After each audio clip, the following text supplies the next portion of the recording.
Good morning. It's the 25th of October 2025. It's a Saturday and it's raining outside.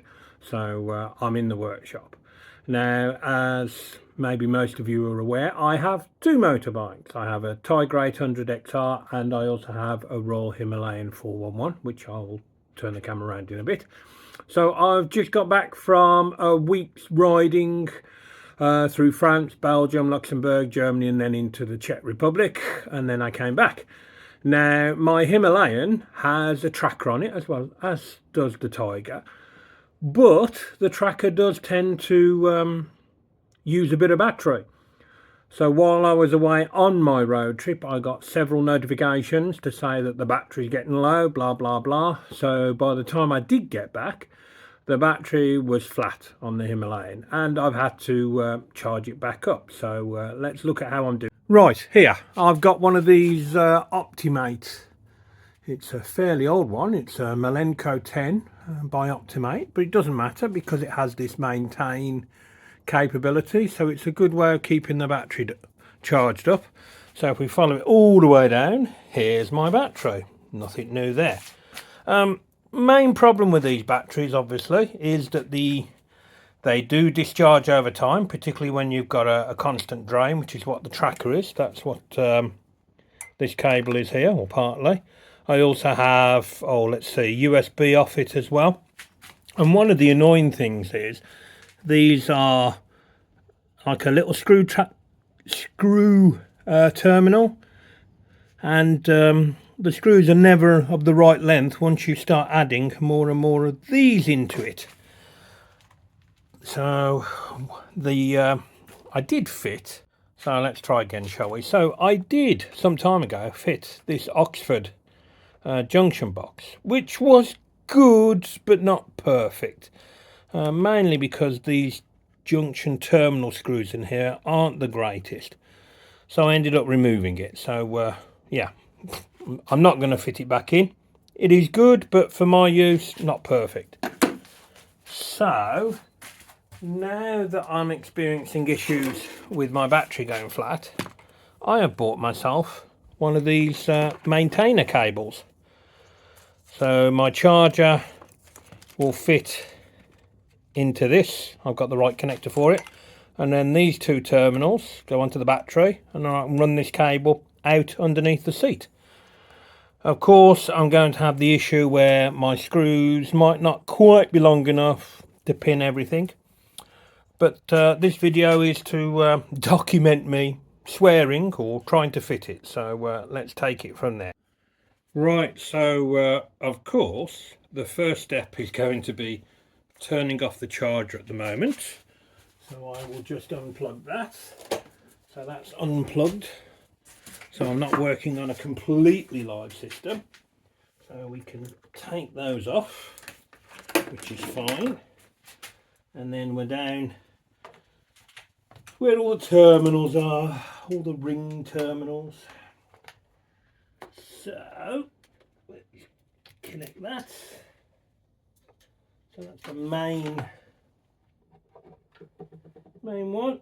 We'll run a ring screw through there. Again, this is my USB.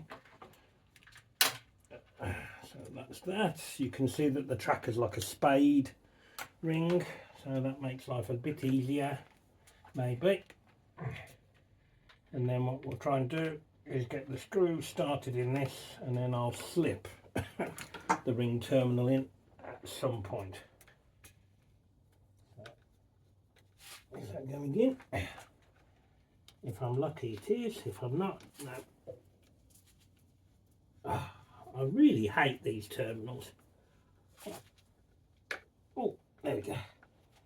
Right, so now we need to release it just enough that I can put this under, which is going to be tricky. Yeah. Meanwhile, I'm getting loads of alerts to say, oh, battery connected, battery disconnected. So it just is what it is while you're messing around with these things. Really is a bad design. So let's, I dare say you're not picking up much on the video.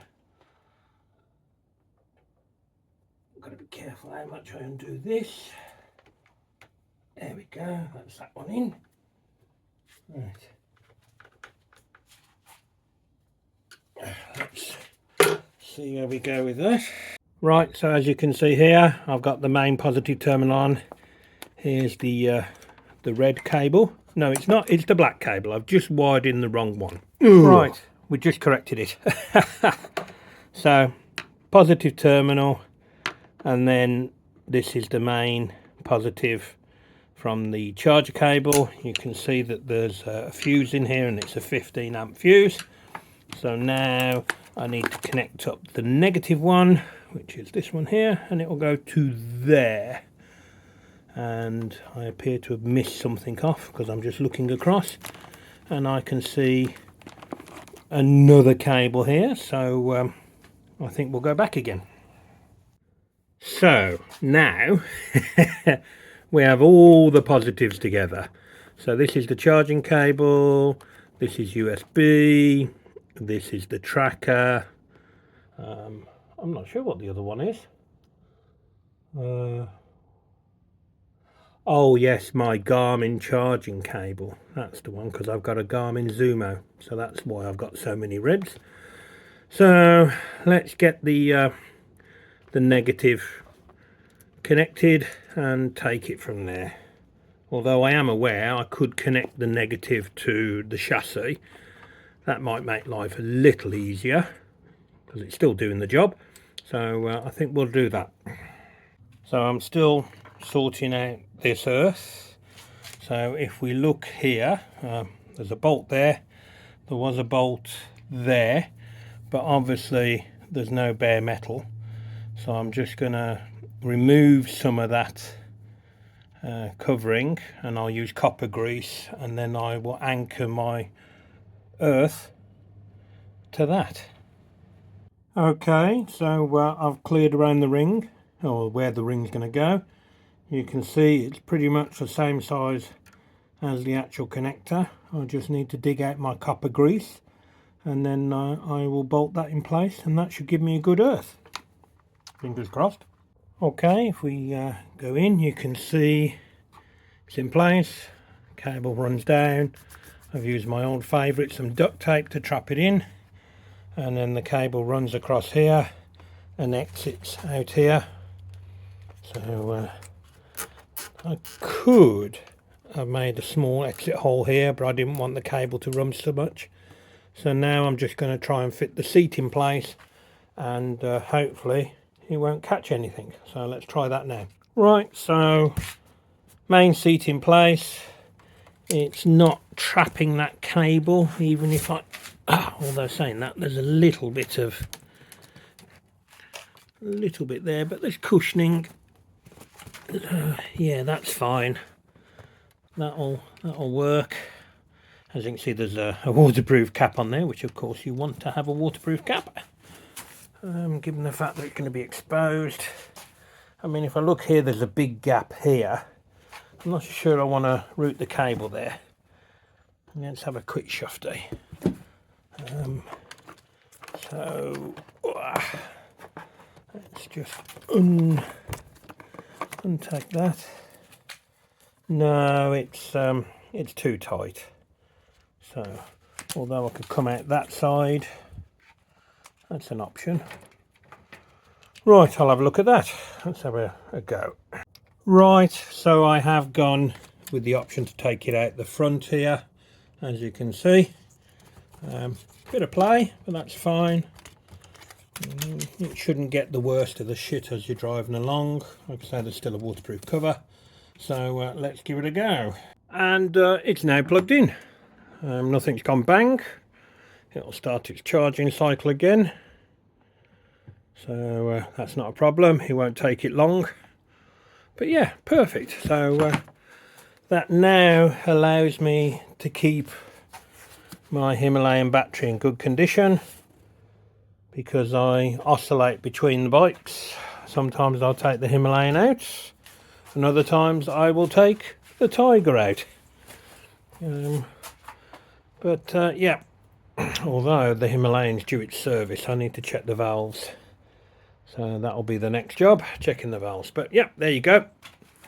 So there's a little weekend task completed. So, and if I press down on the seat, it's not moving the wire.